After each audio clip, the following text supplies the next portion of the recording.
All right, good morning, people of YouTube. So this time we are back with a fan favorite deck profile. If you all saw the Digimon movie as a kid, you know where this is going. We have Omnimon himself. So this is a deck that I've been having a lot of fun playtesting, and is probably what I'm going to be playing at my Friday night locals. It's very strong, and while there are a lot of moving pieces, because Omnimon has had so much support over the Digimon TCG's lifespan, there's a lot of really creative ways to gain consistency in a deck like this, and a lot of different card choices that you will see people utilize. But yeah, it's a really powerful deck with a really big payoff turn. So the most important part when building a deck like this is to optimize consistency, right? Because your power plays are so good, you don't need to maximize the ceiling. What you need to do is you need to increase the odds that you're going to actually go into your Omnimon. So for my list, I'm having a lot of cards that are pulling double duty to make that Omnimon more consistent. And yeah, this is just kind of my take on the list, what's working for me. So if you guys like this kind of content, make sure you guys like and subscribe.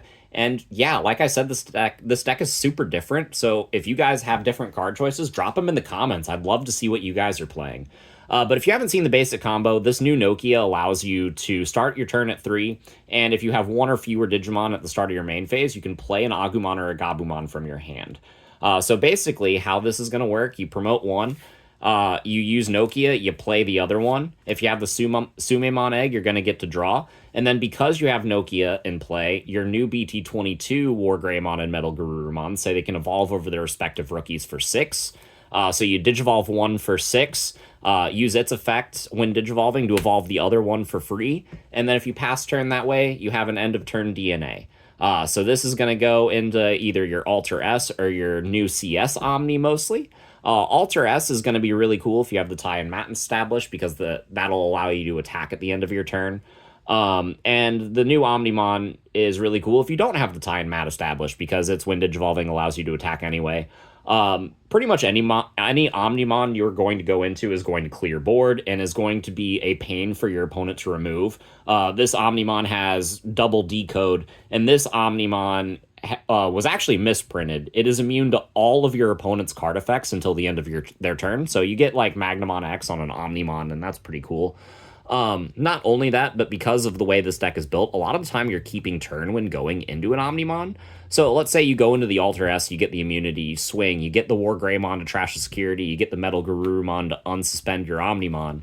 And then, so you're hitting, you're trashing one, checking one, swinging again, hitting another one, and then at the end of the attack, you split this up, play both of these back. This card goes to your security. You can fetch that with Island of Adventure if you want, or you could just DNA these two and do a different Omnimon, repeat your inheritables, and firmly OTK them. So that's kind of what the bread and butter for this deck is. You can also use the split up of Alter S and the trap card Miraculous Mega Knight to put your opponent in some really grimy positions that are really hard to play out of. But yeah, this is just a deck that has a lot of really cool plays and is a lot of fun, and we're going to go ahead and get into the card by card. Hope you all enjoy. Alright, so the first decision point in building this deck is going to be your eggs. You have two real correct options as 4 of inclusions. You have this Koromon or the Sumemon. Sumemon lets you draw a card if you play a CS trait Digimon, and Koromon lets you draw a card if your security is removed. I value the Sumemon a lot more, just because you don't want to be swinging your rookies at security. However, I'm playing a full house split for this list with 3 Koromon and only 2 of the Sumemon, because all 16 of my rookies can evolve on the Koromon, and 14 of my 16 rookies can evolve on the Sumemon. So that's kind of where the logic is here. Even though this one is more powerful, this one is a little bit more consistent. And again, we value consistency in the deck like this over power. So for the rookies, we're on 4 of the new Agumon. That allows us to grab cards back from our trash, but not Gabumon, which is super important and really annoying. And then we have 4 copies of probably the best new card in the deck, the new Gabumon. It's just a phenomenal searcher. Something that grabs an Omnimon card, or card with Omnimon in its text, is very needed for a deck like this, because this can grab Miraculous Mega Knight and all of your Tamers and some of your Agumons, so that's really cool. For the other Agumons and Gabumons, I'm on 2 copies of the Gabumon from BT17 that has the end of your turn DNA. Because I need more end of turn DNA effects, and this is why we're on 3 copies of Koromon, is because this evolves over Koro, but not Sume, and it's the only rookie in the deck to do so.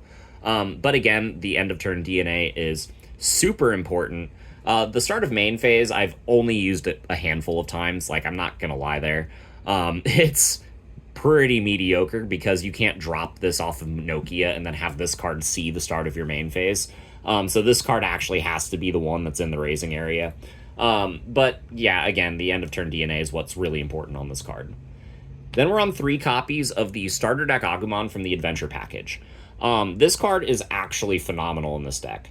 The ability to warp if you have either 3 colors in your Tamers, which is very doable in this deck, or if your opponent has a 10k or higher,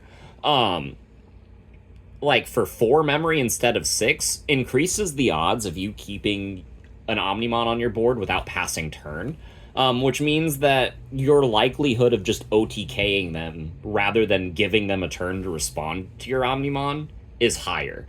I really value this card, and even if you do fail your kill shot, this card has reboot in its inheritables. So getting an inheritable Omnimon, a lot of them have blocker. Like, making your Omnimon stand back up is always really nice. But again, the ability to warp for super cheap and be able to warp without Nokia in play is super important. I really like this card. And it does kind of pull double duty in what this deck is trying to do and makes the package a lot more consistent overall. I'm on 3 copies of Ukomon to round out the rookies. I wish I could play 4, but there simply is not room for it. And 2 just isn't enough because we need to make room for the Agumon and Gabumons. So I'm on 6 Gabus, 7 Agus, and 3 Ukos to round out my 17 rookies. For the 6s, they have the same inheritables as their BT17 counterparts, but I'm on a 4-2 split of the new ones versus the old ones. The main difference here is, like, most of your Wargreys are going to do pretty much the same thing. The Melgas are actually super different. This one bounces something with the lowest level. This one says something can't suspend. Both are really nice. What separates these cards mostly is their conditions, right? These cards can evolve over their respective rookies if you have Nokia in play for a cost of 6, while these, whenever you hard slam them, will allow the other one to digivolve, and they get cheaper to hard slam if you have Ty and Matt in play. So these are kind of panic button options, like if you only have Agus but you can't draw a Gabu, then hard slamming this Melga will kind of unbrick you.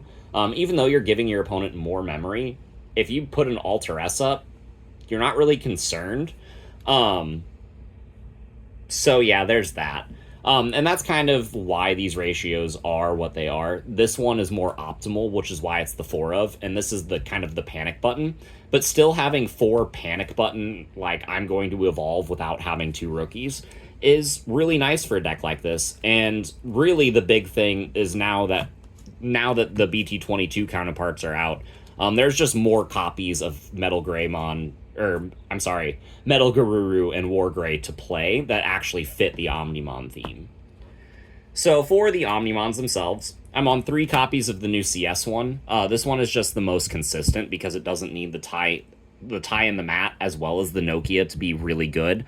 It will clear a board, and even if your opponent does respond to it, because this one doesn't have the full immunity that Alter S has, getting to decode out both of the rookies to fully establish another warp is really good.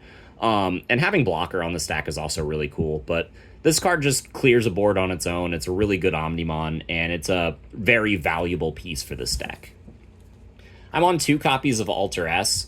The full blanket immunity is very good, but we can kind of get away with 2 in this deck because we are playing Island of Adventure. Whenever we break this card apart, we can just use Island of Adventure to get it back, which is really cool. And not only that, but it doesn't get to attack by itself, and it doesn't threaten a lot of offense in the same way that the new Omnimon does. But this is still the most consistent option in this deck, so I think at least 2 is mandatory. And if I find room for more copies of the tie-in mat that allow me to attack at the end of my turn, I might consider bumping this up. But for now, a comfortable 2 is what I'm finding to be correct for my playstyle. I'm also on 2 copies of the Omnimon Ace. This card is very important to include in your deck, because if you don't include this in your list, your opponent's going to get cocky, right? Maybe the Island of Adventure isn't dissuading enough for them to attack your security. Well, if you have Miraculous Mega Knight, or even a single level 6 in play, then it becomes a lot harder for your opponent to manage that risk-reward situation. Because if this comes down and just screws up their plans, then that's kind of bad for them, right? Like, this is a really phenomenal card. Even though its text reads worse than the other Omnimons, its main value is that it is an ace, right?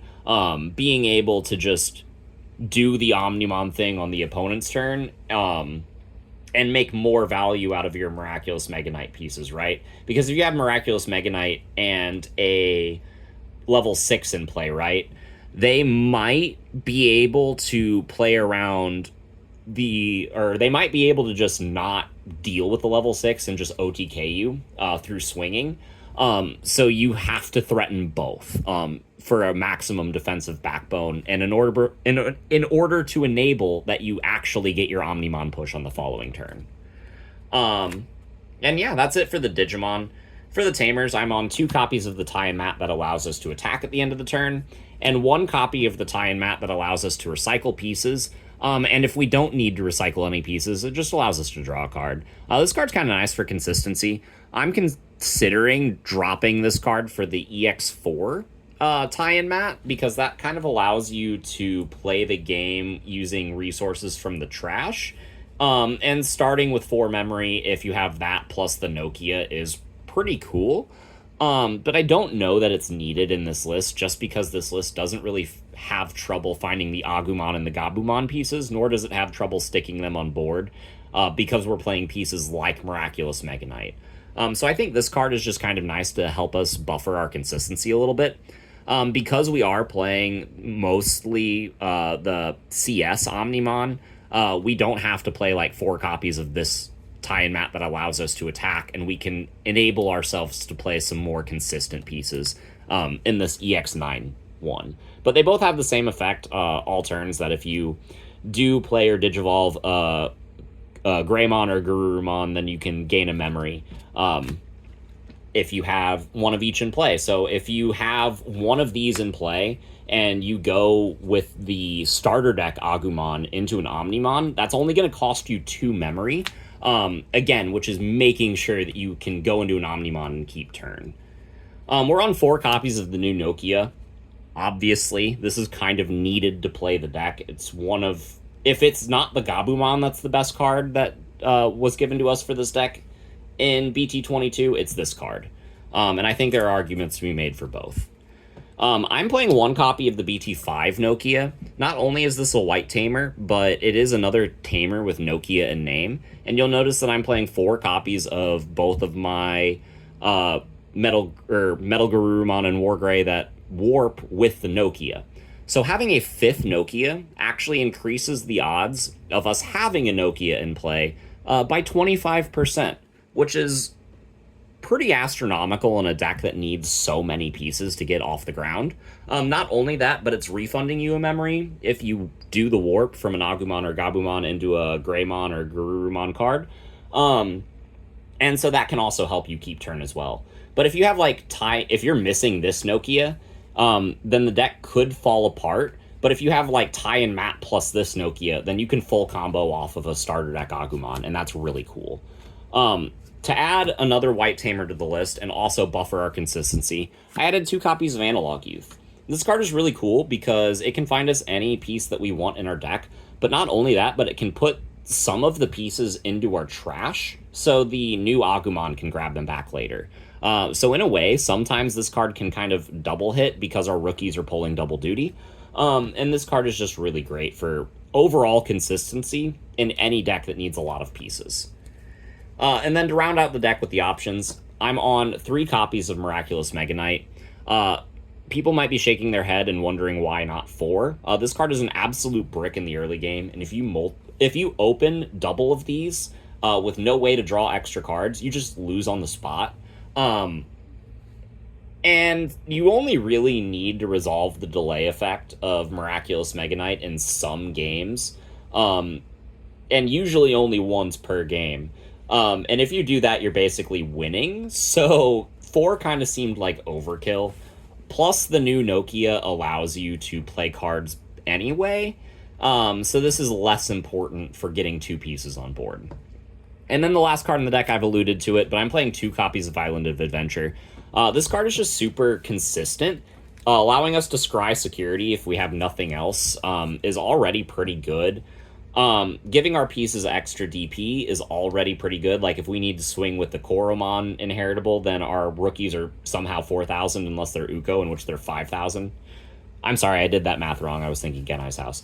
Uko is 4,000, your other rookies are 3,000, which means that they might actually survive, who knows. But it also makes your 6s bigger, but being bigger isn't necessarily the key. If you don't have a Nokia and you establish one of these in security at the beginning of the game, then your opponent always has to wonder if the Nokia is in your hand and if they're going to give it to you for free. And if they give it to you for free and you full combo them on the next turn, then they just feel bad, right? So this card kind of puts your opponent in a psychological disadvantage, and I really value that in a deck that's explosive as this one.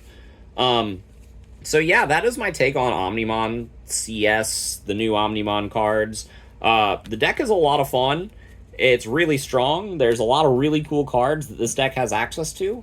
And if you guys ever saw the Digimon movie as a kid, I highly recommend that you at least try this out, because it does, in fact, emulate that same feeling of nostalgia. But we will see you all in the next video, and hope you all have a good rest of your day. Bye, everyone.